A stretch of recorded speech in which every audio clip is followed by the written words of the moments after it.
غسل کا طریقہ: نمبر 1، پہلے دونوں ہاتھ دھوئے جائیں۔ نمبر 2، پھر بائیں ہاتھ کے ساتھ اپنی شرمگاہ کو اچھی طرح دھونا چاہیے۔ بعد میں ہاتھ پاک مٹی یا صابن وغیرہ سے صاف کریں۔ نمبر 3، پھر نماز کی طرح وضو کریں۔ نمبر 4، وضو کرنے کے بعد اپنے سر کے بالوں میں خلال کریں، وہ اس طرح کہ ہاتھوں کی انگلیاں تر کر لیں۔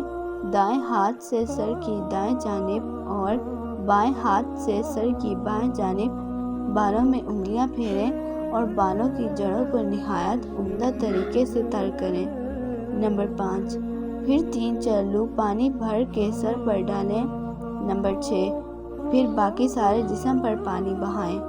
نمبر 7، پھر آخر میں پاؤں پر پانی بہائیں۔ نمبر 8، غسل دائیں طرف سے شروع کریں۔ نمبر 9، عورت نے اگر بالوں کو میڈیوں کی صورت میں باندھا ہو، غسل جنابت یا غسل حیض کے لیے انہیں کھولنا ضروری نہیں، مستحب ہے۔ صرف اتنا ہی کافی ہے کہ عورت اپنے سر پر 3 چلو پانی ڈال دے۔ نمبر 10، چھپ کر اور سطر ڈھانپ کر غسل کرے۔ نمبر 11، ٹھہرے ہوئے حوض وغیرہ یا پانی میں غسل جنابت نہیں کرنا چاہیے۔ نمبر 12، غسل جنابت جلد کرنا چاہیے۔